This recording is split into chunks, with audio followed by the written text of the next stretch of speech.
All right, we're gonna start with Mom. If you can just introduce yourself, tell us your graduation year and where you went to high school, and then we'll go on down the list in age. Oh, well, I'm Candy. I graduated in 1966 from Griffith, Indiana. Griffith, Indiana. Did you say 1866? Funny. Written in stone. Got it. Okay, this is Terry Hoffman. I graduated in 1985 in Lagodi, Indiana. Excellent. Jim? Jim Congleton, graduated in 88, Lagodi, Indiana. All right, as you know, I'm Shawn Congleton. I graduated in 1991 from Byers, Colorado. All right, I don't see him there. I believe he graduated in 1991 from, is it Leonard, Texas? 99 from Leonard. Yep, I said 91, I meant 99. Thanks, Jesse. And Jesse is next. I graduated from Leonard as well in 2002. 2002. Ben? And I'm Jason, and I graduated from Leonard as well in 2003. 2003. So the youngest you see graduated from Leonard, Texas. They kind of stopped moving after I graduated. 4, 5, 6 spots, I think, after I graduated. And Jim and Terry were both in Lagodi, lived in foster homes during that time period throughout most of their high school career. And my younger sister, who is not on here, is working a job in Saudi Arabia right now. And it is 2:30 in the morning there. She said she was going to try to make it and apparently hasn't been able to make it or fell back to sleep. She's also in the midst of a 10-day trip across the desert, enjoying the area as well. So she graduated it was somewhere in Texas. 98. 90s. I thought it was 96 in Gonzales, but it might have been 98. Yeah, 96. It was 96. And it was technically Gonzales, yes. Yeah, Gonzales. So that's the family. All right. So when we go around, it doesn't matter who goes, but maybe wave your hand before you go to make it less confusing. And I wanted to ask, just in general, what chapter do you guys who lived, a lot of you lived the experience, but as I was trying to tell them, our experiences were a little bit different. The younger 3 were moved a lot less, and the older 3 moved a lot more. We're spread out by right around 20 years or so, something like that. And what was it? What chapter, as you read the book, touched you the most, surprised you the most, inspired you the most? Who'd like to go first? All right, Jim. I would say it was the chapter where I left home. And it's just, you think about the things, and from my perspective, it's one perspective. And then from your perspective, it's completely different. You've got somebody that was there and now they're gone. And for me, it was a change that I needed to make sure I graduated high school. So yeah, you tell me you wanted to. You didn't feel that like was you the most impactful. What's that? I remember you telling me you felt like you couldn't survive or graduate high school if you stayed at home. Yeah, because we moved around so much. It was basically at the end of 8th grade. That's when I left home. Yeah. All right. Anyone else? Jesse? So randomly enough, a very similar situation, Springfield 92. It's when you left home.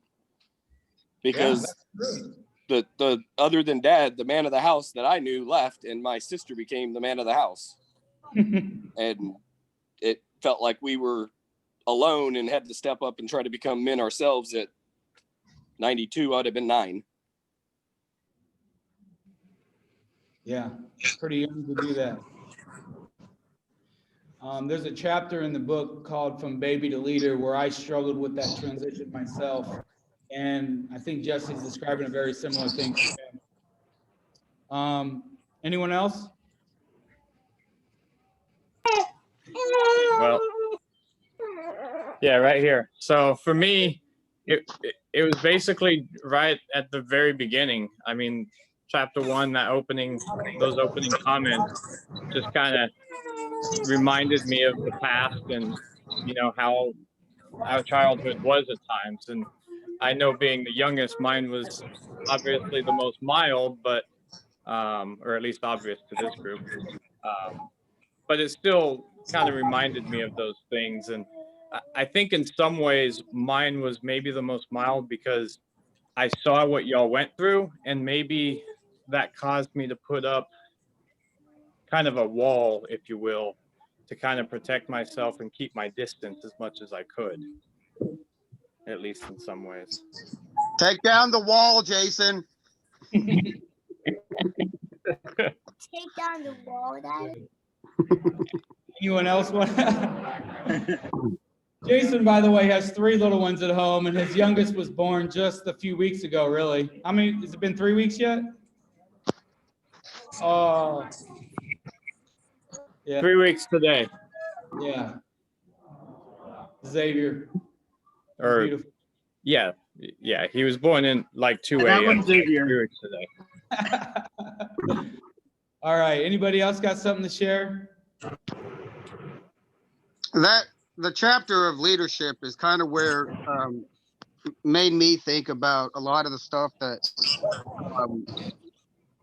I mean, a lot of the stuff that you said about you felt like you were the one that had to become you were the cook and you were the stuff you were like basically the leader for all essential purposes is what you were saying. It kind of made me realize what the realization of what happened to us when you had left home and when Shelby left home even after that, which was difficult, but Shelby left home before she even graduated, with living with Jim for at least 6 months before she graduated. Yeah. Yep. It's kind of passing the baton. Yep. Yeah, and what they're kind of describing is some parents do this and some don't. It's just different parenting philosophies and ideas where the oldest kid basically is kind of responsible for the younger kids and that kind of thing, or they have the most important chores in the household. It teaches them responsibility, it teaches them family and teamwork and things like that. And that's what each of us had. And at least what I felt through the book that they're describing was too much. It was too much. I couldn't handle it. And each of them felt a sense of that each time as well. Anybody else have another chapter that they wanted to touch on? Surprised, inspired, touched you in some way?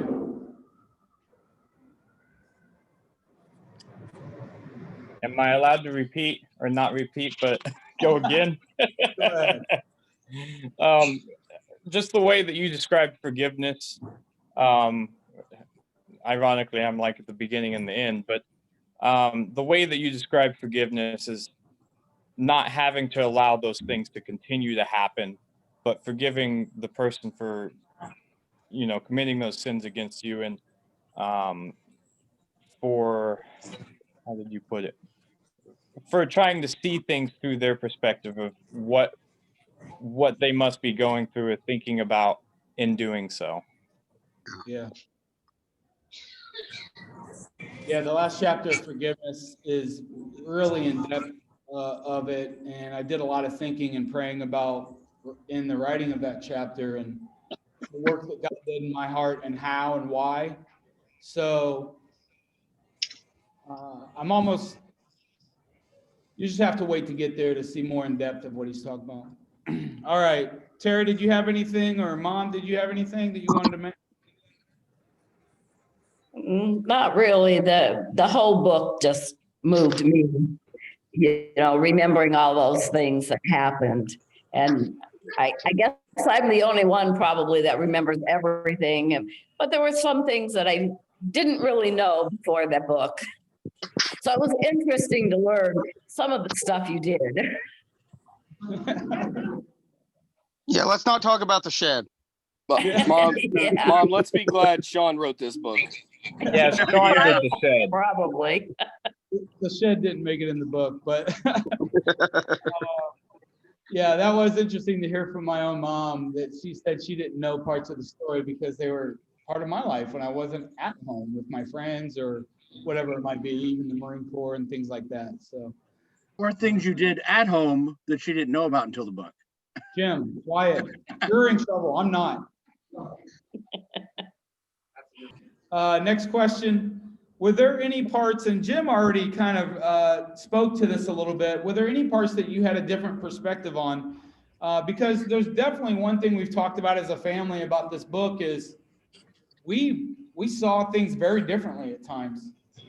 I think my perspective was unique in that I was a sensitive child and I took certain things to heart that some of my other siblings did that weren't as emotional as me, or different things like that. So just speak to if there were parts of the story that you had a different perspective on. When you felt freedom and we felt abandoned. And so you had this overwhelming joy of you got your freedom, and we had this overwhelming disappointment. We've lost another sibling. Yeah, that's true. I so saw that with Terry and Jimmy, but never really considered it with you guys. It was true for you as well. I mean, I was 18, 19 years old when you would normally leave home, but it doesn't matter. You still felt that way. It still left you with that. Yeah. Others?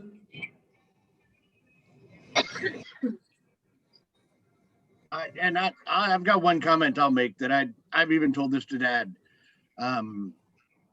With the decisions I made then, I wouldn't change a thing. I would leave when I left. I would do it over the same way I did it. So I have no regrets. It hurts a little, but I have no regrets about my childhood. I learned a ton. I learned to work on cars. I learned to be, the provider. I learned a lot of things. So I wouldn't change it myself.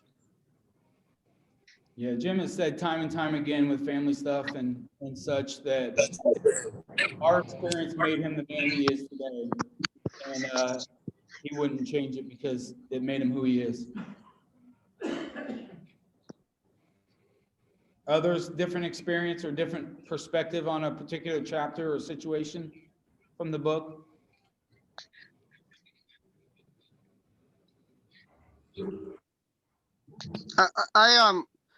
When Shawn comments about Jim leaving, it's I mean, I'm pretty sure Jesse and Jason don't remember Jim being at home because I don't remember Jim being at home. So it wasn't as hard on me, obviously, because I mean, if he was 14 when he left home, Jason wasn't even born. 69. So he's 11 years older than me. So I would be 3. What does that make me, like 3? Yeah. So I mean, obviously that's why I don't remember him living at home at all. So I mean that chapter, when I read it, I mean it's like I'm reading something about my life I didn't even know. Yeah. That's the book for me. I mean, being born in 85, I was 7 when the book, I guess 94, 9 when the book ended. So I remember you coming home. Sorry about the lighting. I remember you coming home and helping us move when we moved from Colorado to Texas. But honestly, I only really remember you a little bit in Colorado because I only remember Colorado a little bit. Most of my life experience I remember here in Texas.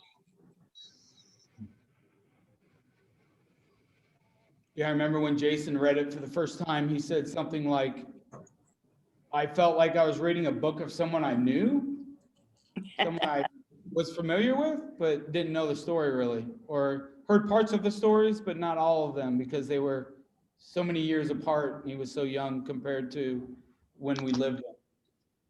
So we got about 2 questions left in about 4 minutes or so. I'm going to read both questions, and if you want to respond to one or the other, that's fine. Jim has already kind of mentioned one of those, and the 2 questions are, how did our experience make you the person you are today?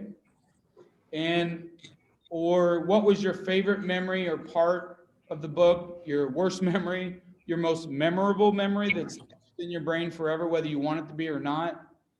So either one of those, how did our experiences make you the person you are today? Or what was your most memorable, favorite, worst memory from the book?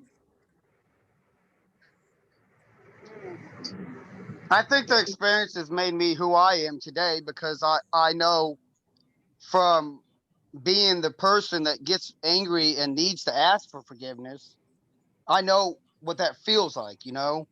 I mean, I feel like I could relate to a lot of what Dad had, because I feel like me and Dad have had the same kind of temper. And for that reason, we've needed forgiveness.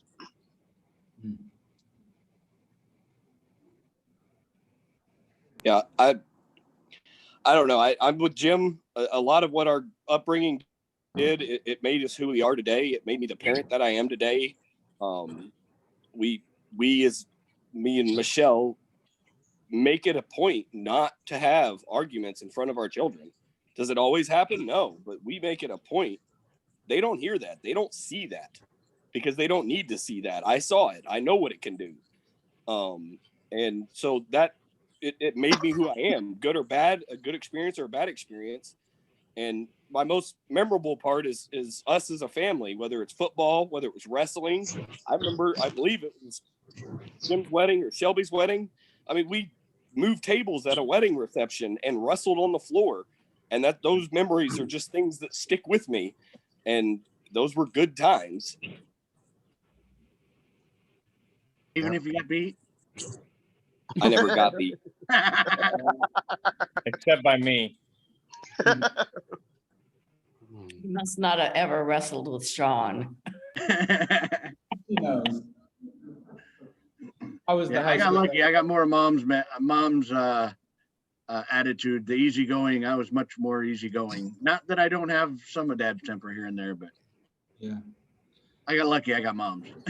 Yeah, and Jim's wife would say this, but I would say it just as much. Jim's my brother with no emotions. You know, like men have a typical persona that we don't have as many emotions, and that's my brother Jim to a T, and that is not me. So, anyone? He says he likes his coffee black like his soul. He's got no soul, is what he's trying to say. I think no heart.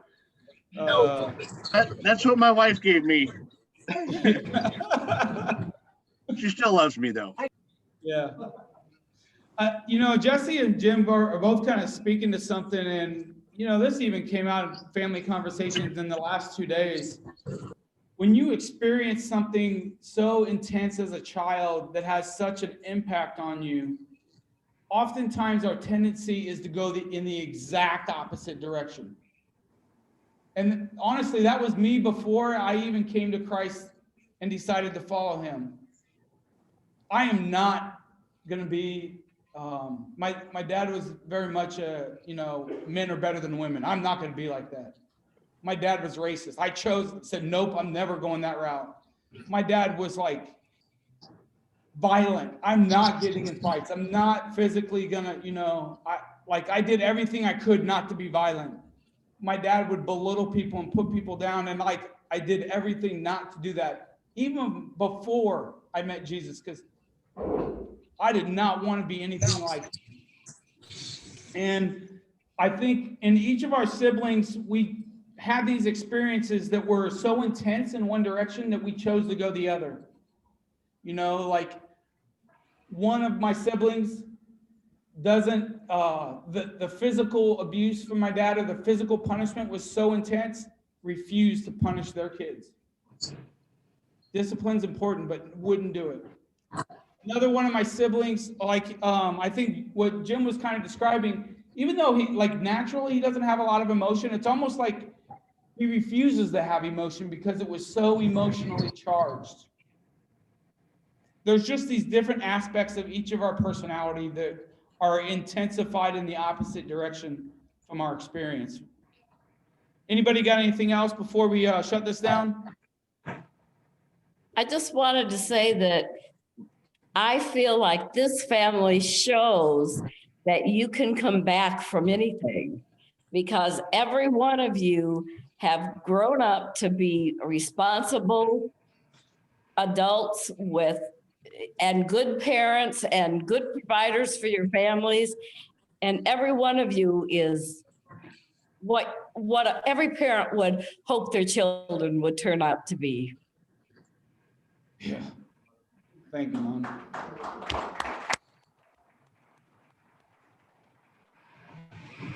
Love you guys. I appreciate you being here today.